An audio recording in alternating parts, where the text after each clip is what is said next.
저는 그 노인의 장례식장에서 무릎을 꿇었습니다. 아무도 시키지 않았는데 말이죠. 노인은 동네에서 제일 욕먹던 사람이었습니다.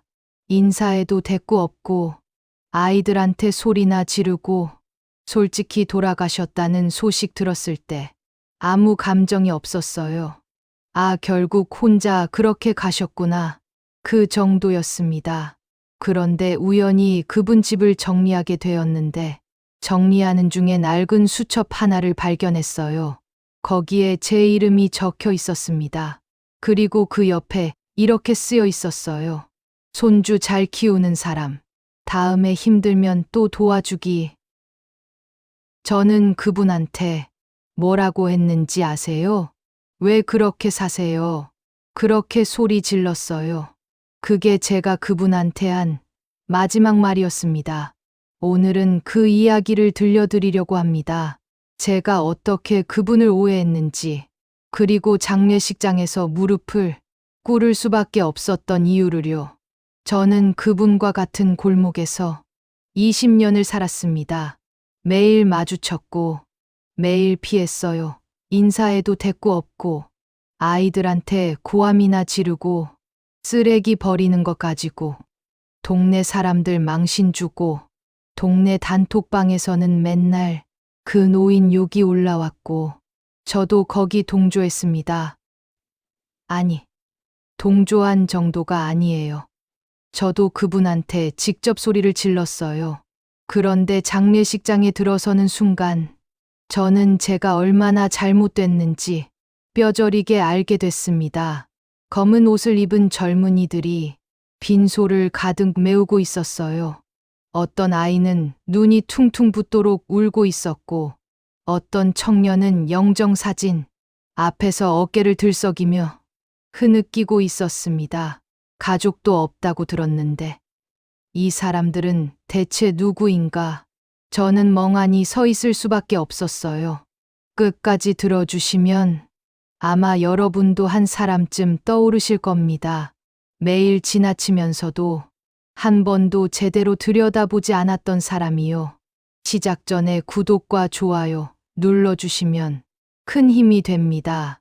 그 이야기를 하려면 3년 전으로 돌아가야 합니다. 제가 사는 곳은 서울 외곽의 오래된 주택가예요. 골목이 좁고 옛날식 단독주택과 다가구, 빌라들이 다닥다닥 붙어 있는 동네입니다. 재개발 이야기가 나온 지 10년이 넘었는데 아직도 그대로예요. 그래서 사는 사람들도 대부분 오래된 주민들이에요. 이사 온 지 20년, 30년 된 분들이 수두룩하고 서로 얼굴은 다 알아요. 이름은 몰라도 아, 저 집사람 하면 다 알 정도로요. 아침이면 아이들 학교 가는 소리가 들리고 저녁이면 반찬 냄새가 이 집 저 집에서 섞여 나오는 어쩌면 여러분도 익숙한 그런 풍경입니다. 저는 이 동네가 좋았어요.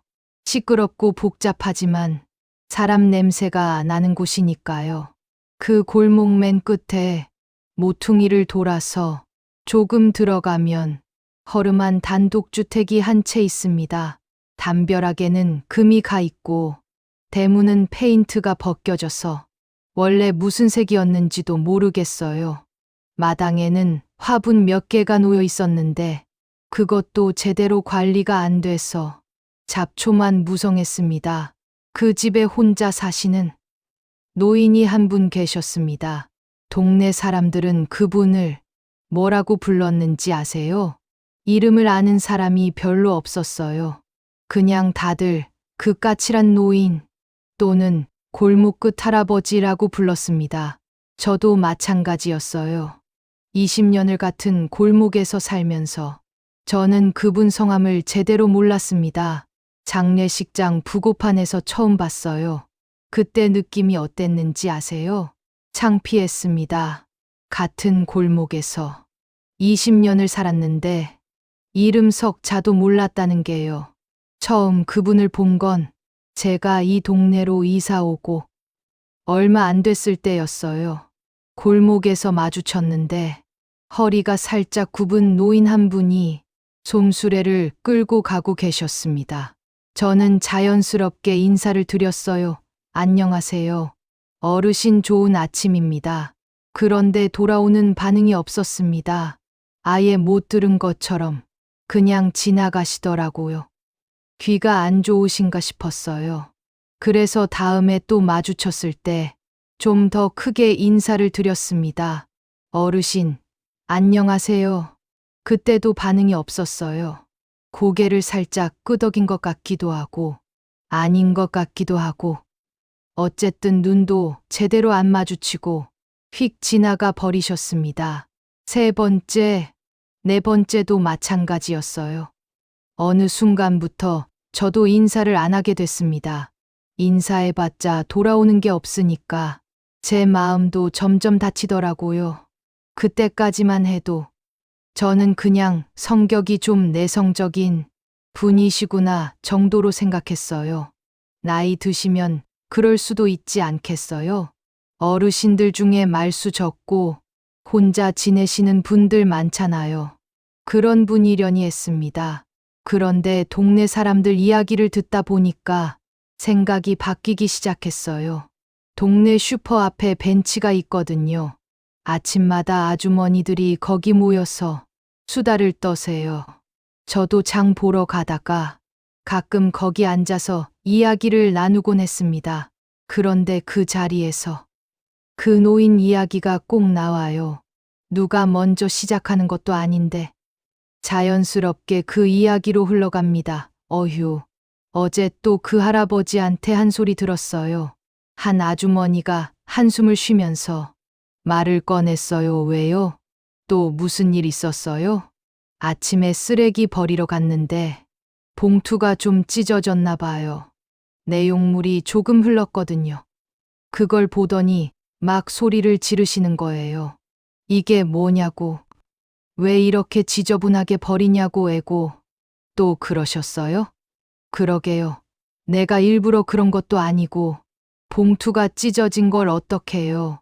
근데 사람 앞에서 그렇게 망신을 주시니까 얼굴이 화끈거리더라고요. 다른 아주머니가 거들었습니다.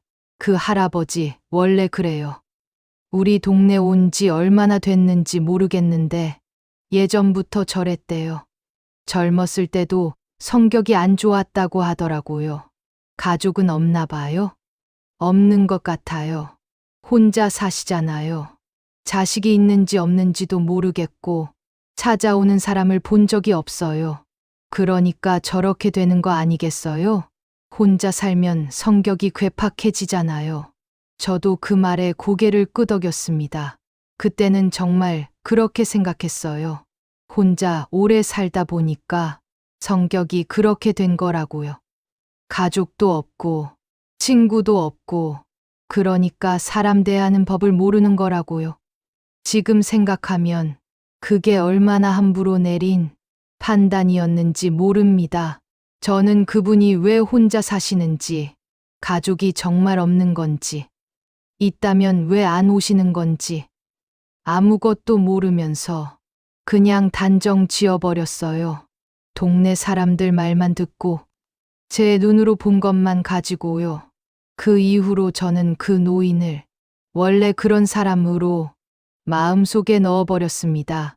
인사해도 소용없는 사람, 말 걸어봤자 기분만 상하는 사람, 그냥 피해 다니면 되는 사람. 그게 제가 내린 결론이었습니다. 그런데 그 결론이 얼마나 잘못됐는지 저는 3년 뒤에야 알게 됐어요. 그 즈음부터 그 노인과 동네 사람들 사이에 작은 충돌들이 생기기 시작했습니다. 처음에는 별것 아닌 것처럼 보였어요.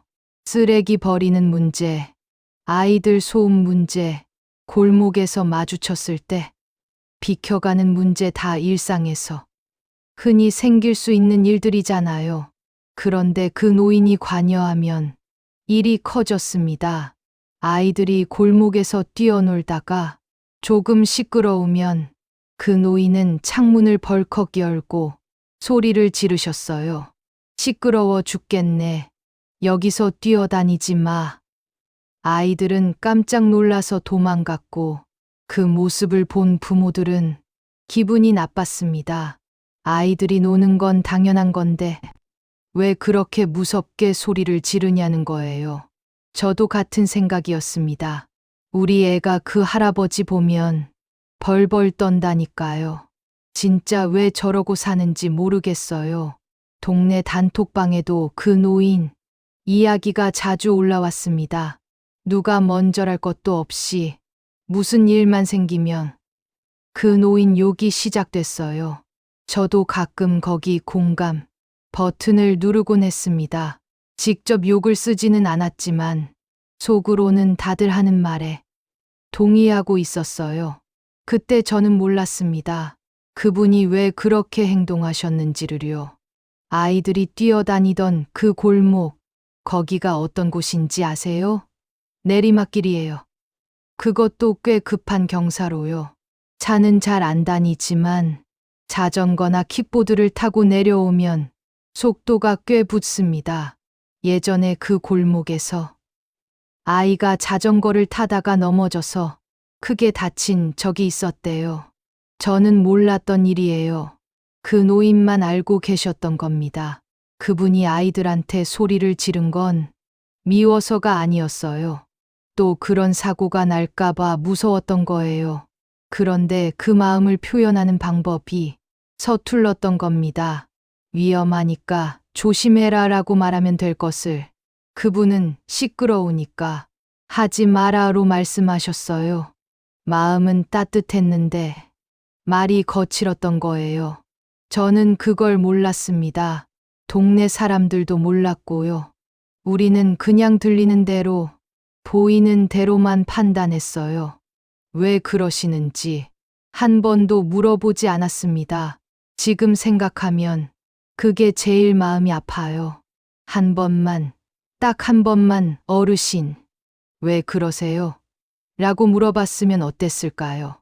그분이 대답을 안 하셨을 수도 있어요. 아마 그랬을 거예요.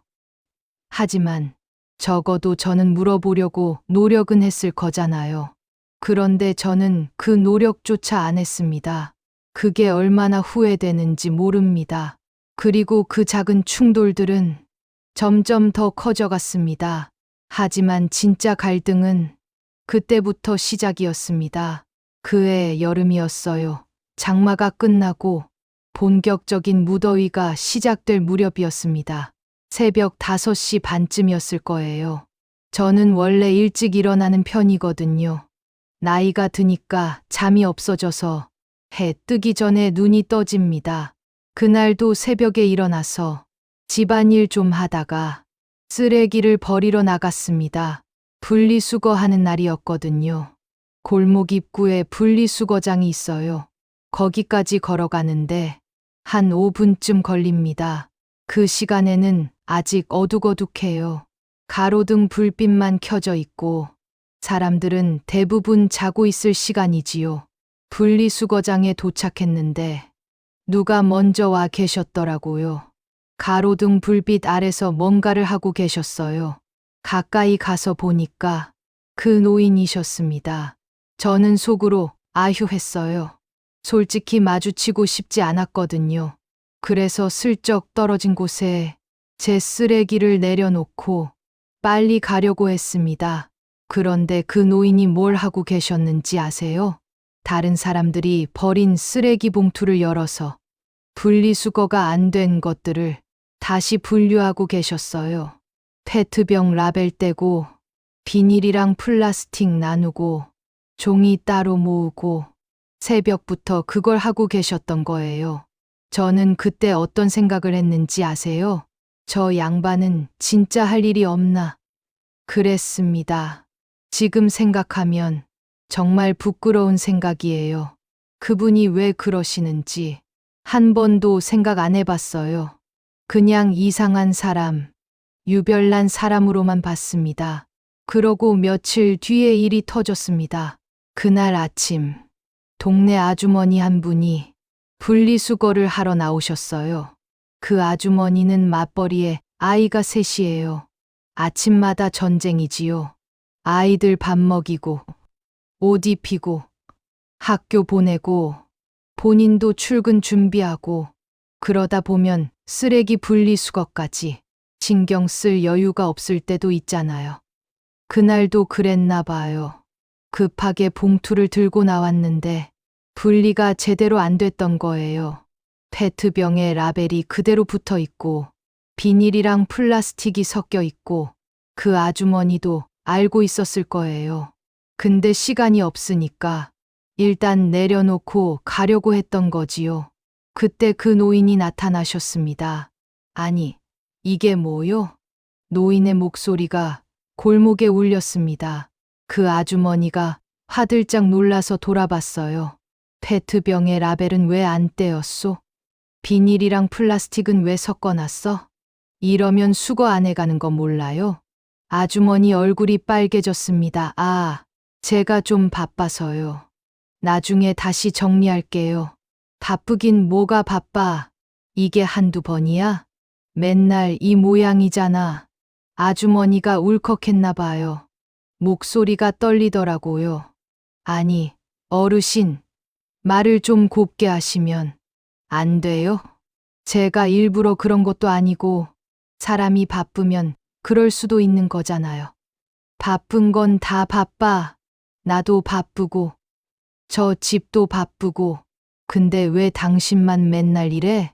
아니 그러니까 제가 다시 정리한다잖아요. 됐어. 내가 할 테니까. 그냥 가요. 노인이 손을 휘휘 내저으면서 봉투를 집어들었습니다. 그리고 직접 분리수거를 다시 하기 시작하셨어요. 아주머니는 얼굴이 새빨개진 채로 그 자리를 떠났습니다. 그날 저녁, 동네 단톡방이 난리가 났어요. 오늘 아침에 분리수거 하다가 그 할아버지한테 또 당했어요. 아이고, 또요? 무슨 일 있었어요? 봉투 들고 갔는데 분리가 좀 안 됐나 봐요. 그걸 가지고 막 소리를 지르시는 거예요. 사람들 다 보는 데서요. 어휴, 창피하셨겠다. 창피한 정도가 아니에요. 눈물이 나려고 하더라고요. 내가 뭘 그렇게 잘못했다고. 그 할아버지 진짜 왜 그래요? 분리수거가 뭐 그렇게 대단한 일이라고.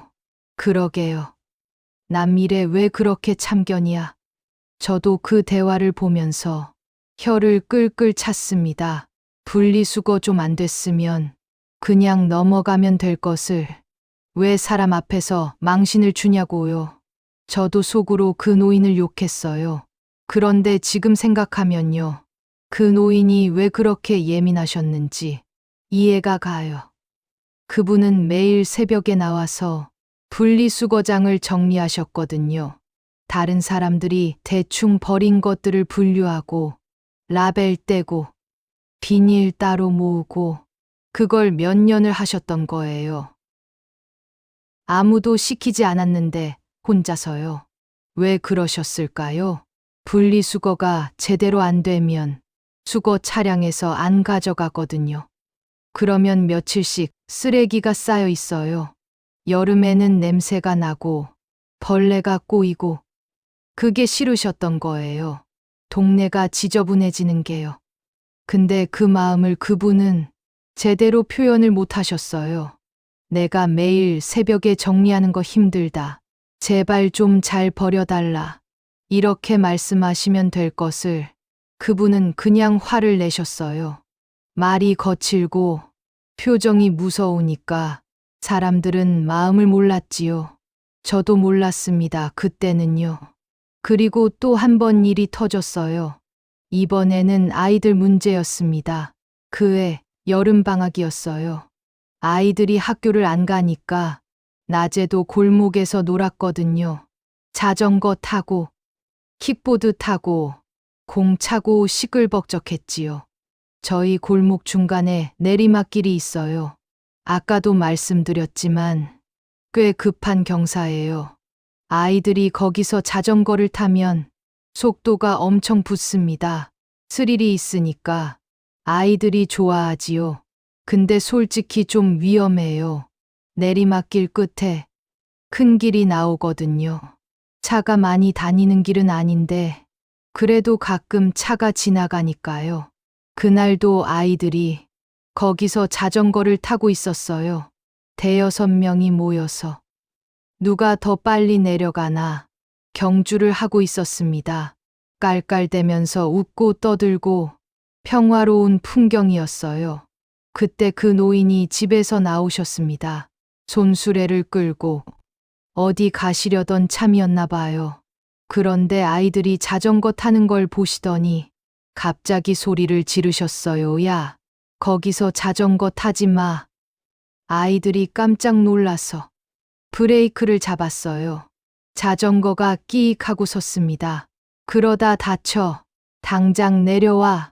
노인이 손을 휘휘 저으면서 아이들한테 다가가셨어요. 아이들은 겁에 질려서 어쩔 줄을 몰랐습니다. 맨날 여기서 타지 말라고 했지? 왜 말을 안 들어? 한 아이가 울음을 터뜨렸어요. 7살짜리 남자아이였는데 그 노인이 무서웠나 봐요. 으앙, 무서워 엄마.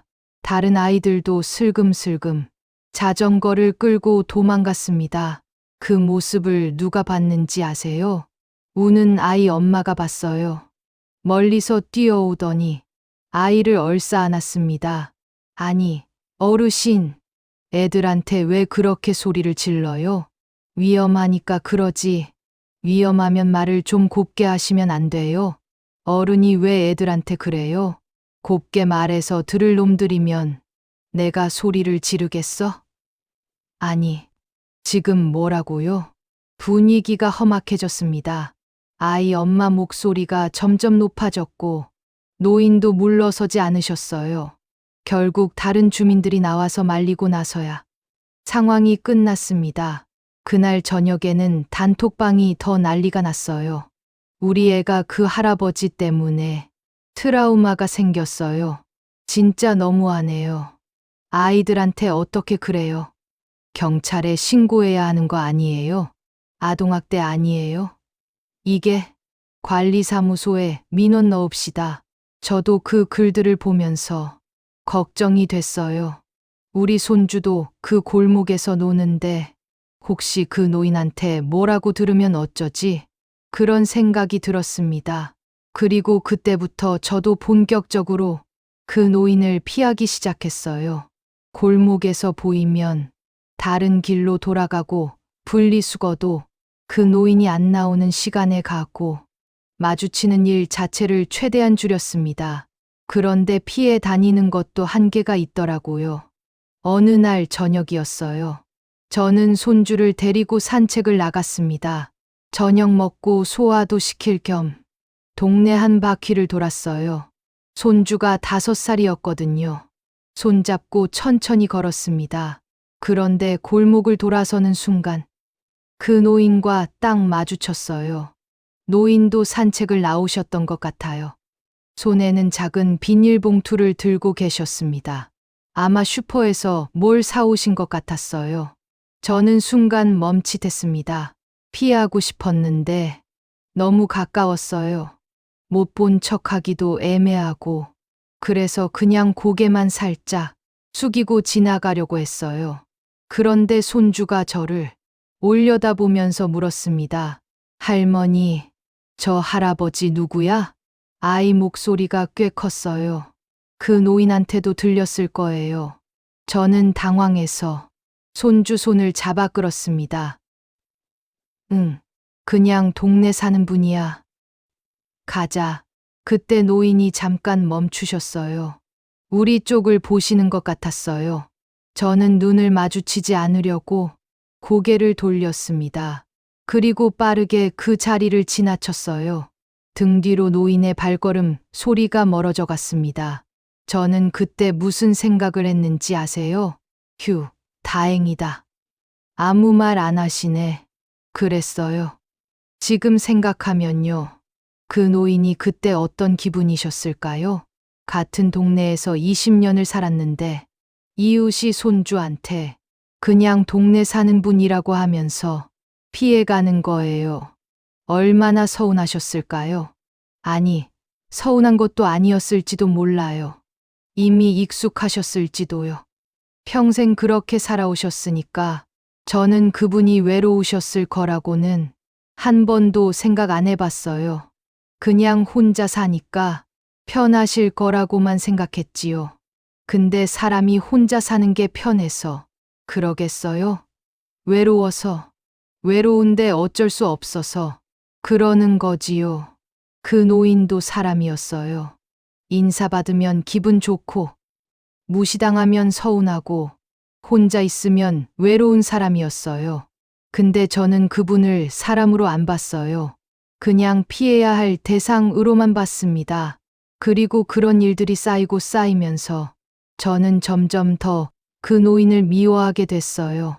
단톡방에 욕이 올라오면 공감 버튼을 눌렀고, 아주머니들이 험담을 하면 같이 혀를 끌끌 찼고, 속으로는 저런 사람은 혼자 살다가 혼자 가는 게 맞아 라고까지 생각했습니다. 그게 제가 그분한테 했던 짓이에요. 20년을 같은 골목에서 살면서 저는 그분을 미워했습니다. 이유도 제대로 모르면서요. 그리고 그 미움이 폭발한 날이 왔습니다. 비가 오던 어느 날이었어요. 그해 가을 장마가 늦게까지 이어졌거든요. 9월인데도 비가 며칠째 내렸습니다. 그날도 아침부터 부슬부슬 비가 왔어요. 손주가 감기 기운이 있었어요. 콧물을 훌쩍거리고 기침을 조금씩 하고, 그래서 병원에 데려가려고 했습니다. 우산 하나 들고 손주 손을 잡고 골목을 걸었어요. 저희 동네 골목이 좁다고 했지요. 비가 오면 더 비좁아요. 우산 쓰고 두 사람이 지나가기가 애매합니다. 한 사람이 비켜서야 해요. 그날 골목 중간쯤에서 그 노인과 마주쳤습니다. 노인도 우산을 쓰고 손수레를 끌고 오고 계셨어요.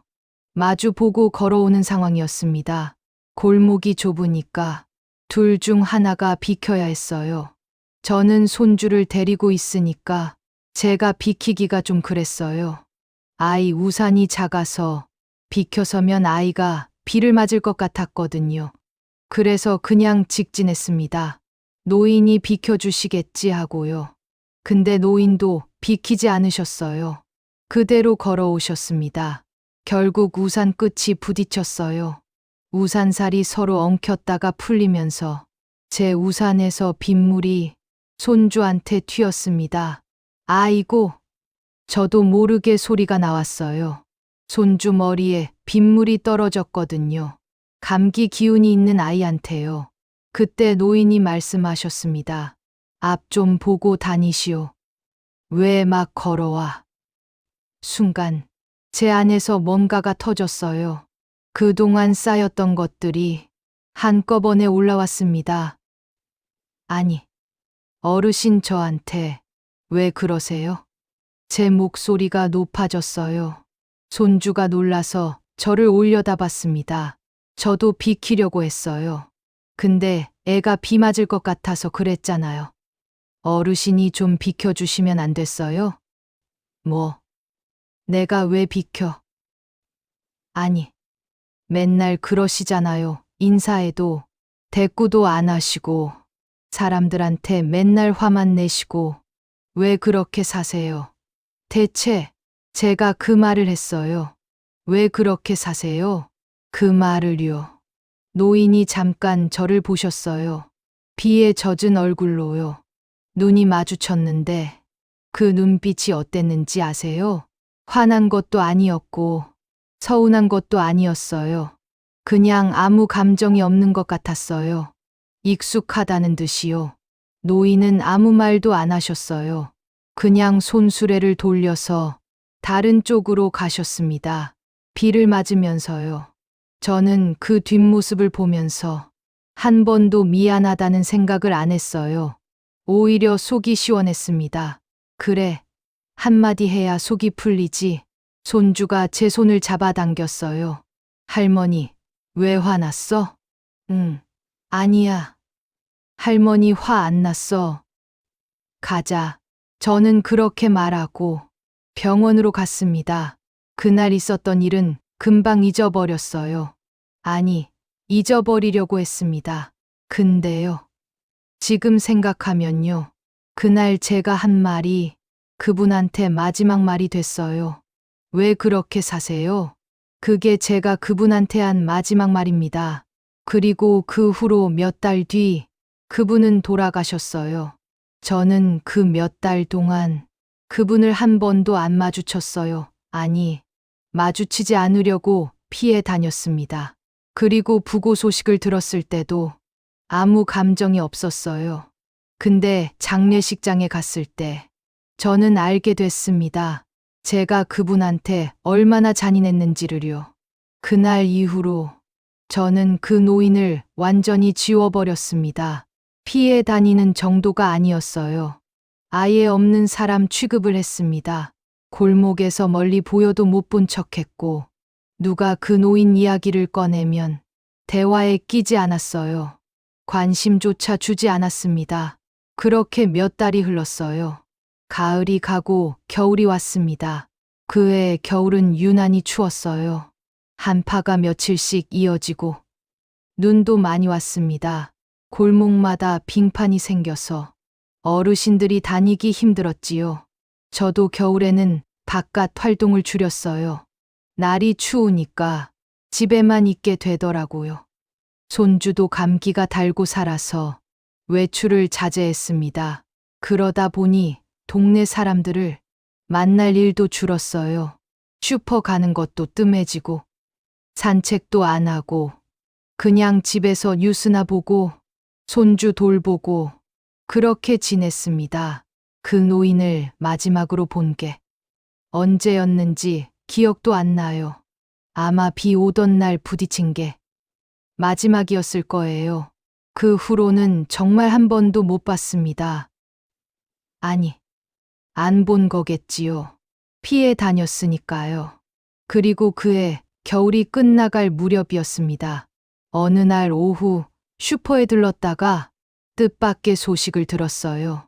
슈퍼 사장님이 저를 보더니 조심스럽게 말을 꺼내셨습니다. 명순 씨, 들었어요? 뭐요? 저 골목 끝에 혼자 사시던 어르신 있잖아요. 그 까칠하다고 소문났던 분.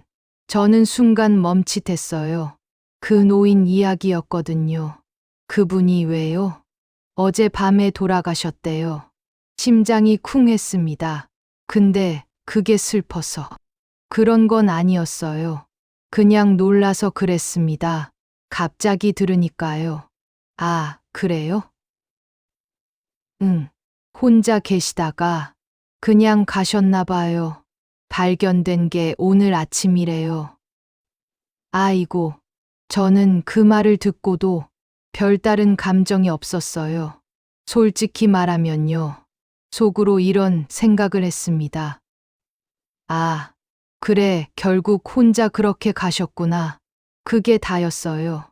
눈물이 나거나 마음이 아프거나 그런 거 없었습니다. 그냥 담담했어요. 아니, 담담하다기보다는 무관심에 가까웠지요. 그 사람이 어떻게 살았는지, 왜 혼자였는지, 마지막 순간에 무슨 생각을 했는지, 그런 건 하나도 궁금하지 않았어요.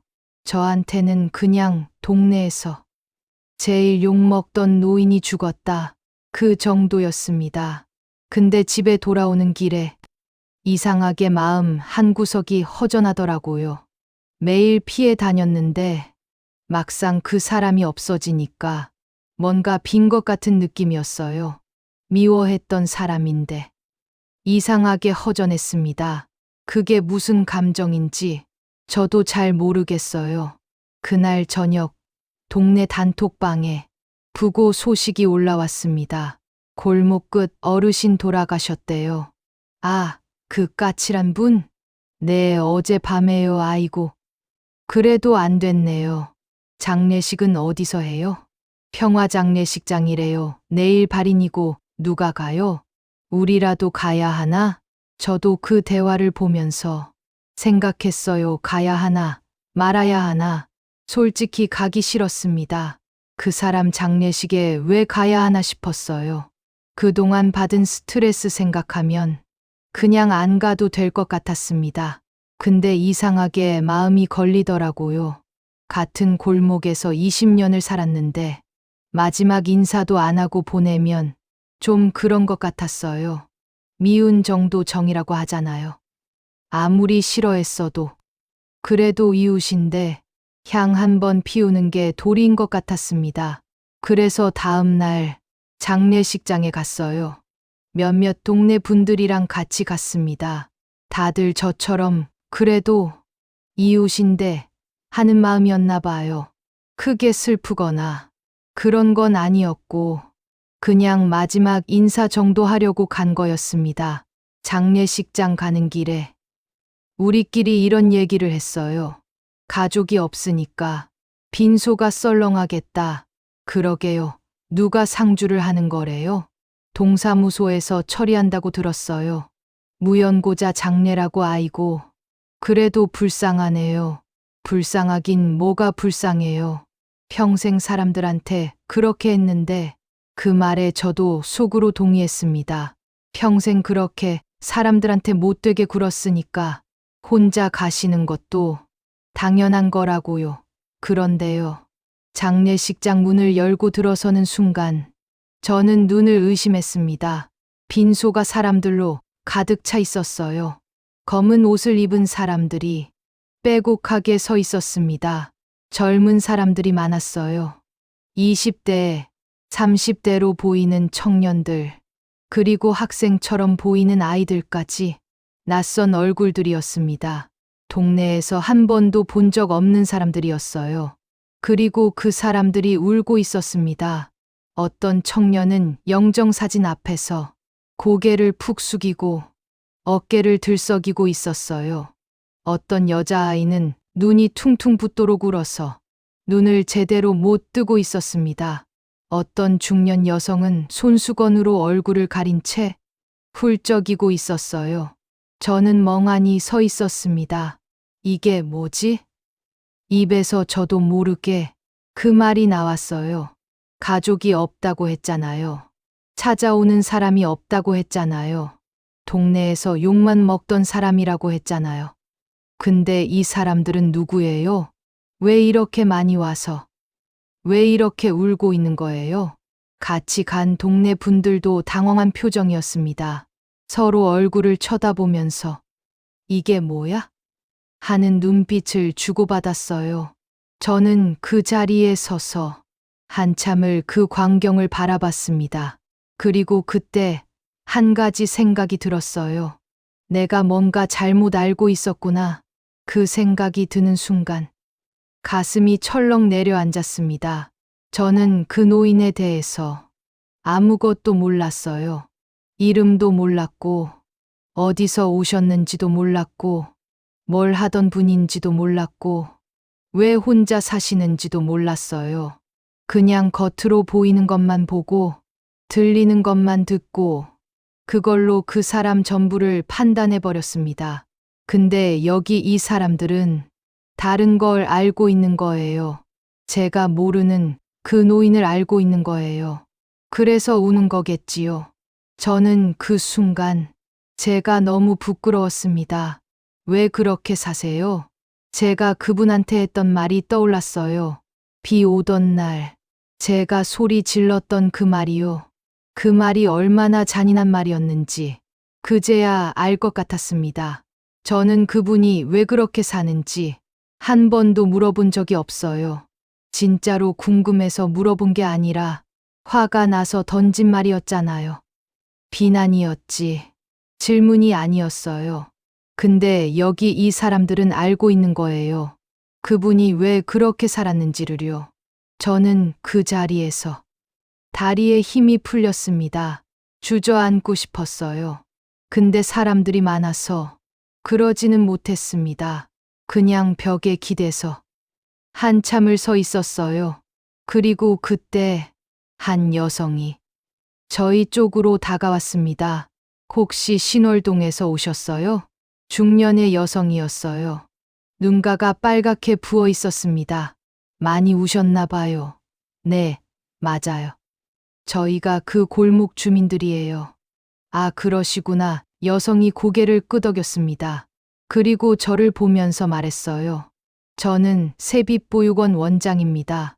이 어르신이 저희 보육원에 오래 후원을 해주셨어요. 네. 저는 귀를 의심했습니다. 보육원이요? 네, 거의 30년 가까이요. 그 순간 제 머릿속이 하얘졌습니다. 하지만 그건 시작에 불과했습니다. 진짜 이야기는 이제부터였어요. 보육원 원장이라는 그 여성은 저를 빈소 한쪽 구석으로 안내했습니다. 거기서 저희한테 이야기를 들려주셨어요.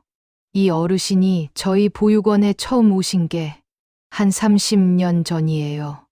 원장님 목소리가 조금 떨렸습니다. 눈가가 다시 촉촉해지더라고요. 그때는 제가 아직 보육교사였어요. 원장 되기 훨씬 전이지요. 어느 날 이 어르신이 보육원에 찾아오셨어요. 아무 연락도 없이. 갑자기요? 네, 그냥 불쑥 오셔서 원장실 문을 두드리셨대요. 그리고 이렇게 말씀하셨다고 해요. 원장님이 잠깐 숨을 고르셨습니다. 그리고 그 노인의 말을 전해주셨어요. 아이들한테 쓰라고. 가져왔소. 이름은 밝히지 마시오. 그게 처음이었어요. 봉투 하나를 두고 가셨대요. 안에 현금이 들어 있었고요. 많은 돈은 아니었어요. 근데 그게 끝이 아니었습니다. 원장님이 저를 바라보셨어요. 그 후로 매달 오셨어요. 한 번도 안 빠지고요. 비가 와도, 눈이 와도 그 어르신은 매달 보육원에 오셨습니다. 그리고 봉투를 두고 가셨어요. 항상 같은 말씀을 하시면서요. 아이들한테 쓰시오. 이름은 밝히지 마시오. 저는 아무 말도 할 수가 없었습니다. 매달이라고요? 30년 동안 매달? 비가 와도, 눈이 와도 그 노인이요? 동네에서 욕만 먹던 그 노인이 30년 동안 보육원에 후원을 해왔다고요? 처음에는 저희도 누구신지 몰랐어요. 이름을 안 밝히시니까요. 그냥 후원자 어르신, 이렇게만 불렀습니다. 원장님이 말을 이으셨어요. 근데 시간이 지나면서 어르신이 아이들한테 정이 드셨나 봐요. 처음에는 봉투만 두고 바로 가셨는데 나중에는 아이들 얼굴도 보고 가시고 아이들이랑 잠깐 이야기도 나누시고 그러다가 아이들 생일에 작은 선물도 챙겨주시고요. 선물이요? 네, 대단한 건 아니에요. 1,000원짜리 과자 봉지, 3,000원짜리 학용품 세트, 그런 거요. 근데 아이들한테는 그게 얼마나 큰 선물인지 아세요? 보육원 아이들은 생일에 선물 받을 일이 없거든요. 원장님 눈에서 눈물이 흘러내렸습니다. 아이들이 그 어르신을 할아버지라고 불렀어요. 친할아버지처럼요. 어르신도 아이들을 손주처럼 대하셨고요.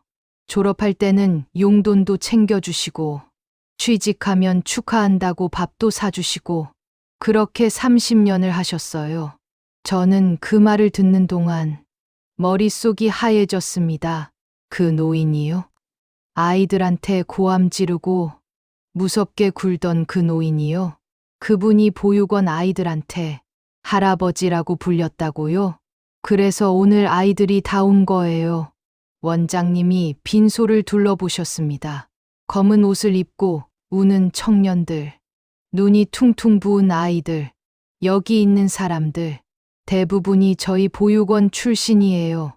졸업한 아이들, 지금 있는 아이들, 다 왔어요. 아침에 연락 돌렸더니 하던 일 다 멈추고 달려왔습니다. 저는 그제야 그 사람들을 다시 바라봤습니다. 영정사진 앞에서 울고 있는 청년. 저 사람도 보육원 출신이구나.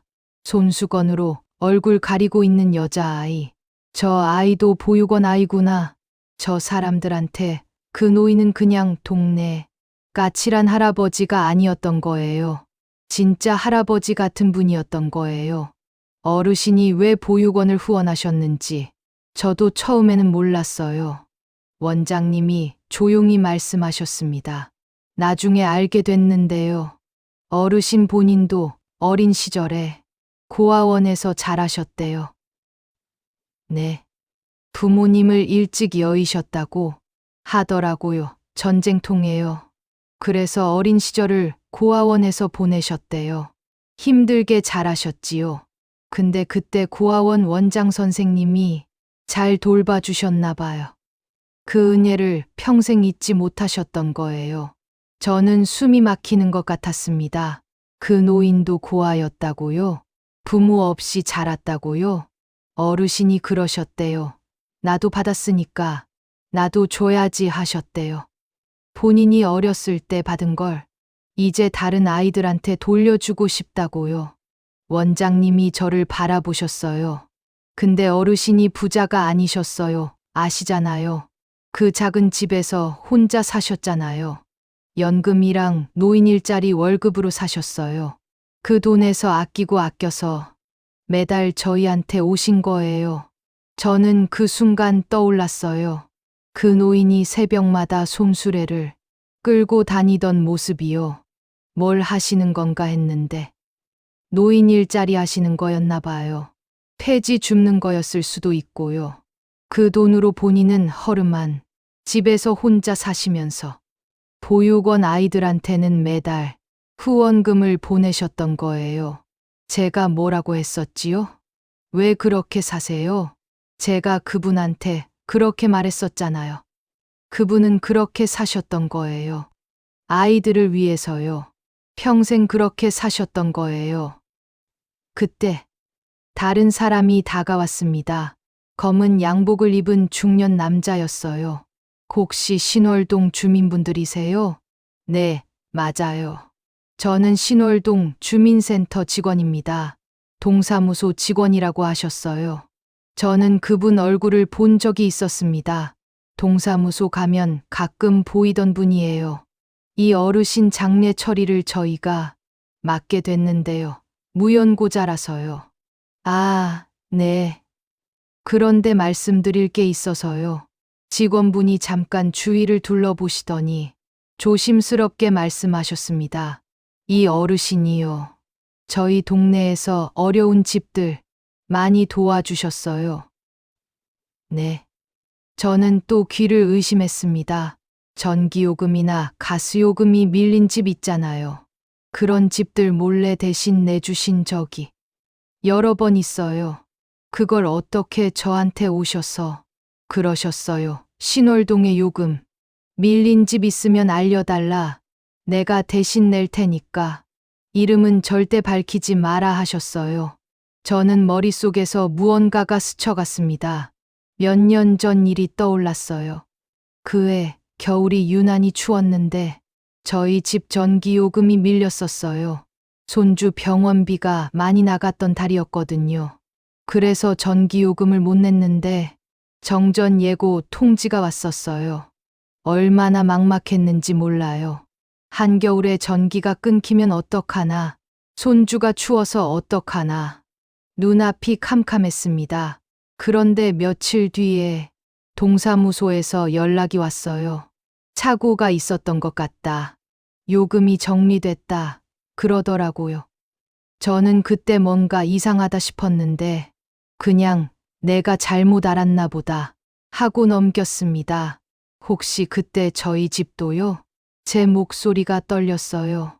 직원분이 저를 보시더니 고개를 끄덕이셨습니다. 아마 그러셨을 거예요. 어르신이 여러 집을 도와주셨거든요. 이름은 말하지 말라고 하셔서 저희도 비밀로 했습니다. 저는 그 자리에서 주저앉을 뻔했습니다. 그 노인이요? 저한테 인사도 안 받아주던 그 노인이요? 제가 왜 그렇게 사세요? 소리 질렀던 그 노인이요? 그분이 저희 집 전기요금을 대신 내주셨다고요? 제가 그분한테 한 짓이 뭔지 아세요? 인사해도 대꾸 안 한다고 무시했고, 아이들한테 소리 지른다고 험담했고, 비 오는 날 부딪혔다고. 왜 그렇게 사세요? 소리 질렀어요. 근데 그분은요. 그렇게 당하면서도 몰래 저희 집을 도와주셨던 거예요. 한 번도 말 안 하시고요. 한 번도 티 안 내시고요. 죽는 날까지 비밀로 하시고요. 직원분이 말씀하셨어요. 어르신이 늘 이런 말씀을 하셨어요. 어려운 집 있으면 조금이라도 돕자. 근데 이름은 절대 알리지 마라. 알리면 부담스러워하니까 그러셨어요. 저는 눈물이 나려고 했습니다. 근데 울 자격이 있나 싶었어요. 제가 그분한테 한 짓을 생각하면 여기서 울면 안 될 것 같았습니다. 그때 또 다른 사람이 다가왔습니다. 70대쯤 되어 보이는 할머니였어요. 저는 진성 슈퍼 사장이에요. 저 골목 입구에서 슈퍼하는 집이요. 아, 저도 아는 분이었어요. 슈퍼 사장님이시구나. 이 어르신이요. 저희 슈퍼 살려주신 분이에요. 네. 10년 전쯤인가. 저희 슈퍼가 거의 망하게 됐어요. 대형마트가 동네에 들어오면서 손님이 확 줄었거든요. 그때 폐업을 생각했어요. 사장님 눈가가 촉촉해지셨습니다. 근데 이 어르신이 매일 오셔서 물건을 사셨어요. 별로 필요 없는 것도 사시고 라면 한 박스, 생수 한 박스씩 사가시고 저한테 장사 힘들면 말해라. 내가 단골이 되어줄 테니까 그러셨어요. 그분이요? 네, 그분이요. 겉으로는 까칠해 보여도 속은 그런 분이셨어요. 저는 더 이상 서 있을 수가 없었습니다. 빈소 구석에 있는 의자에 가서 앉았어요. 다리에 힘이 풀렸거든요. 그리고 거기 앉아서 영정 사진을 바라봤습니다. 사진 속에 그 노인이 저를 보고 있었어요. 무표정한 얼굴이었습니다. 웃지도 않고 화난 것도 아니고 그냥 담담한 표정이었어요. 저는 그 얼굴을 보면서 생각했습니다. 이분이 진짜 누구셨던 거지? 동네에서는 욕만 먹으셨어요. 까칠하다고, 성격 나쁘다고, 왜 저렇게 사냐고. 저도 그렇게 생각했고요. 근데 이 장례식장에 온 사람들은요, 다 울고 있잖아요. 진심으로 슬퍼하고 있잖아요. 그 사람들이 아는 그 노인은 제가 아는 그 노인이랑 완전히 달랐어요. 어떤 게 진짜였을까요? 아니, 둘 다 진짜였겠지요. 겉으로 보이는 모습도 그분이었고, 숨겨진 모습도 그분이었어요. 근데 저는 겉만 보고 그분 전부를 판단해버렸습니다. 그게 얼마나 잔인한 짓이었는지 그제야 알 것 같았습니다. 그리고 저는 아직 다 듣지 못했어요. 진짜 충격은 그분의 집을 정리하면서 왔습니다. 장례가 끝나갈 무렵이었어요. 발인은 다음 날이었는데 그 전에 노인의 집을 정리해야 했습니다. 무연고자라서 구청에서 처리를 맡았는데 인력이 부족하다고 하더라고요. 그래서 동네에서 온 몇몇 분들이 돕기로 했습니다. 저도 거기 끼게 됐어요.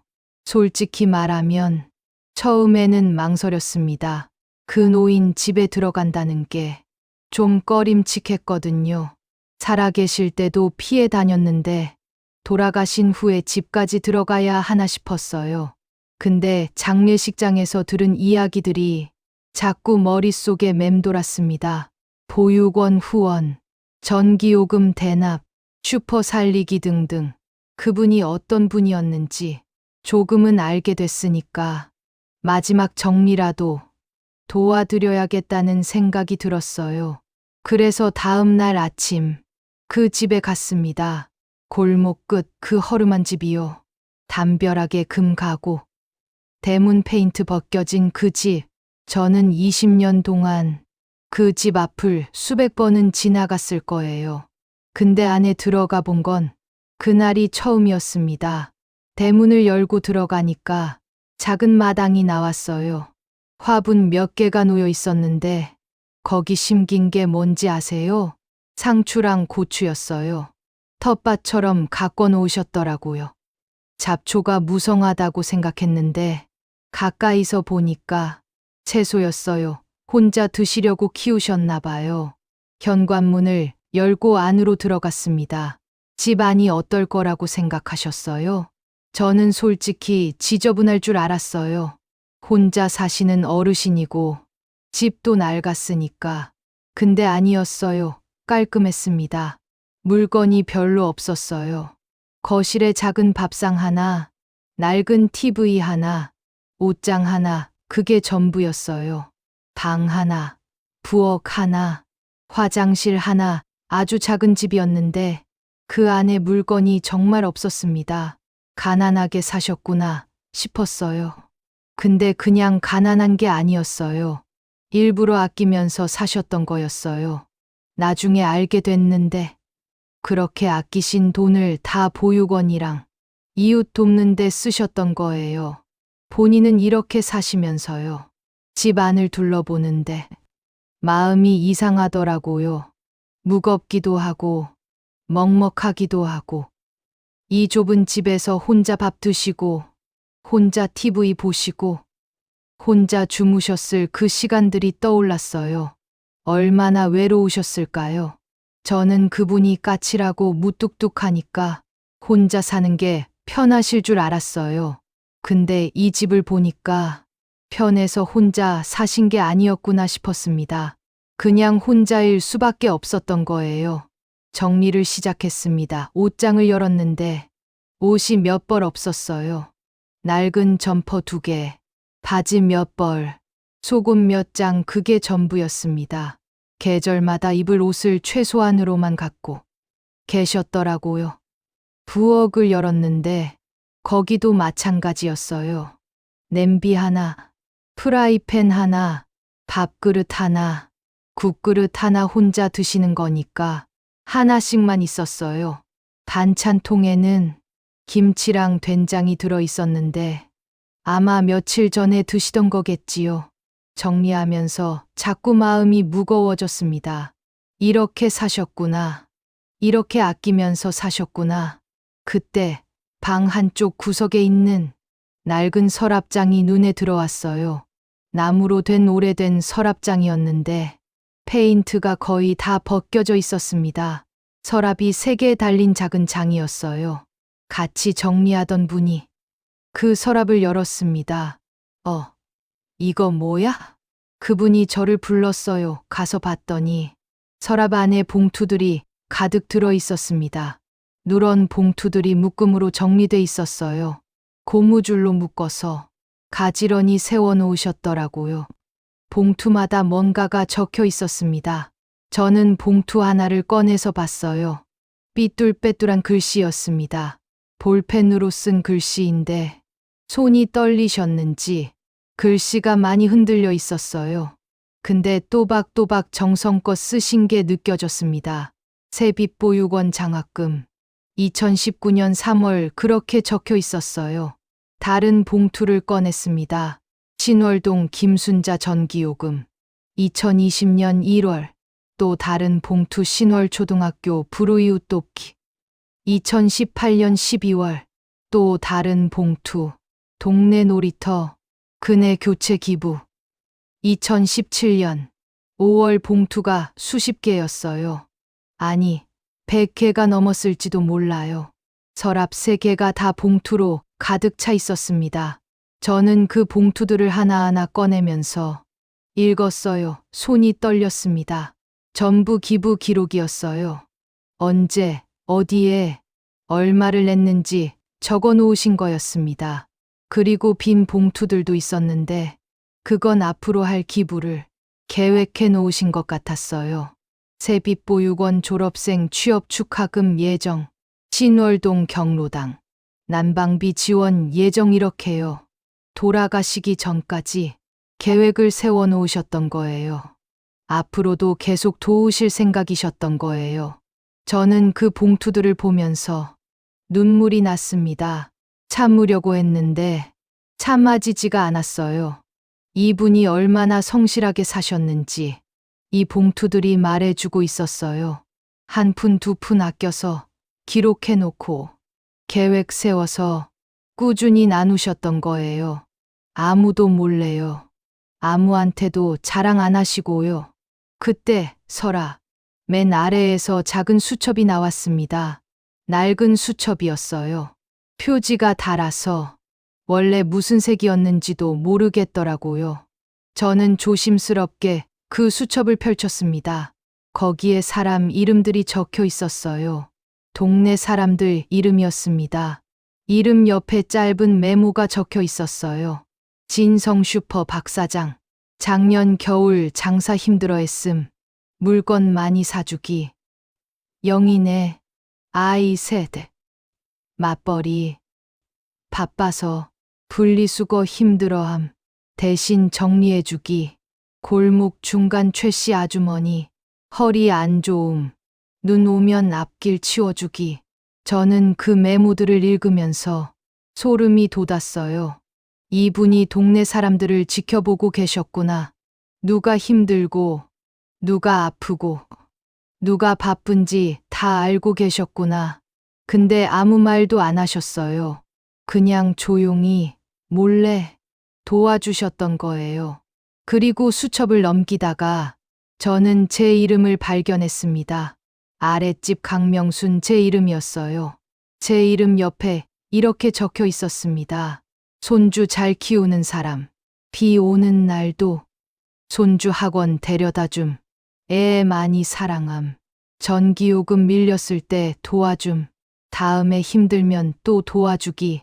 저는 그 글을 읽는 순간 주저앉았습니다. 진짜 주저앉았어요. 다리에 힘이 풀려서 그 자리에 털썩 앉아버렸습니다. 이분이 저를 보고 계셨구나. 제가 손주 데리고 다니는 것도, 비 오는 날 학원 데려다 주는 것도 다 보고 계셨구나. 저는 그분한테 뭐라고 했어요? 왜 그렇게 사세요? 저는 그분한테 그렇게 소리 질렀어요. 인사도 안 받아준다고, 맨날 화만 낸다고, 왜 그렇게 사냐고. 근데 그분은요, 저를 손주 잘 키우는 사람이라고 적어 놓으셨어요. 애 많이 사랑함이라고요. 그리고 다음에 힘들면 또 도와주기라고요. 저는 그분한테 소리만 질렀는데 그분은 저를 도와줄 생각만 하고 계셨던 거예요. 그 순간 제가 얼마나 잘못했는지 뼈저리게 느껴졌습니다. 저는 그 자리에서 한참을 울었어요. 소리 내서 울었습니다. 창피한 것도 모르고 같이 정리하던 분들 앞에서 엉엉 울었어요. 그분들도 울었습니다. 다들 그 수첩을 보면서 울었어요. 거기에는 동네 사람들 이름이 다 적혀 있었거든요. 자기 이름을 발견한 분들이 하나둘씩 무너지셨어요. 그 노인은요, 우리 모두를 지켜보고 계셨던 거예요.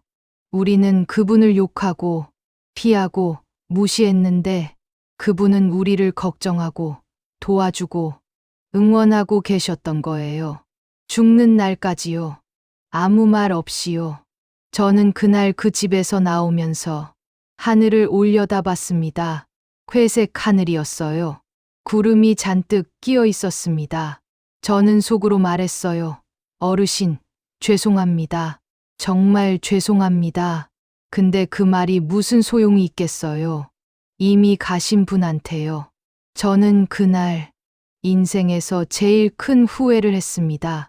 그 일이 있고 나서 저는 많이 달라졌습니다. 장례식이 끝나고 집에 돌아오는 길, 저는 한참을 걸었어요. 버스를 탈 수 있었는데 그냥 걷고 싶었습니다. 머릿속이 복잡했거든요. 그분 성함이 김용수였어요. 장례식장 부고판에서 처음 봤습니다. 같은 골목에서 20년을 살았는데 저는 그분 이름을 그제야 알았어요. 김용수. 이제는 절대 잊지 못할 이름입니다. 요즘 저는요, 골목에서 누군가를 마주치면 먼저 인사를 건넵니다. 예전에는 안 그랬어요. 아는 사람한테만 인사했지. 모르는 사람한테는 그냥 지나갔거든요. 근데 이제는 달라요. 안녕하세요. 오늘 날씨 좋네요. 식사하셨어요? 별것 아닌 말이에요. 근데 그 한마디가 누군가한테는 하루 중에 듣는 유일한 인사일 수도 있잖아요. 김용수 어르신이 그랬을 것 같아요. 저희가 인사 안 해도 아무 말 안 하셨지만 속으로는 외로우셨을 거예요. 누군가 먼저 다가와 주길 바라셨을지도 몰라요. 저는 그걸 너무 늦게 알았습니다. 지금 이 이야기를 듣고 계신 여러분께 한 가지만 여쭤볼게요. 여러분 동네에도 혹시 그런 분 한 명쯤 계시지 않나요? 인사해도 잘 안 받고 말이 좀 거칠고 사람들한테 욕먹는 분이요. 왜 저렇게 살까? 성격이 왜 저럴까? 그렇게 생각하게 되는 분이요. 그분이 진짜 어떤 사람인지 우리는 알고 있을까요? 겉으로 보이는 게 전부가 아닐 수도 있어요. 말이 서툴러서 그런 거일 수도 있고 표현을 못하는 거일 수도 있어요. 속으로는 따뜻한 마음을 갖고 계신데 그걸 보여줄 방법을 모르는 거일 수도 있고요. 제가 김용수 어르신한테 그랬던 것처럼 겉만 보고 판단하면 평생 후회할 수도 있습니다. 오늘 이 이야기를 들으셨다면요. 주변에 혼자 지내시는 분이 있으면 먼저 인사 한번 건네보세요. 안부 한번 물어봐 주세요. 그 한마디가 그분의 하루를 바꿀 수도 있어요. 저는 이제 그렇게 살려고요. 김용수 어르신이 몰래 베푸셨던 것처럼 저도 조금씩 나누면서 살려고요. 거창한 건 못해도 인사 한마디, 안부 한마디는 할 수 있으니까요. 그게 제가 그분한테 배운 거예요. 늦었지만요. 지금까지 욕만 먹던 노인, 장례식 날 벌어진 일, 이야기 들려드렸습니다. 들어주셔서 고맙습니다. 오늘 하루도 따뜻하게 보내시길 바랍니다.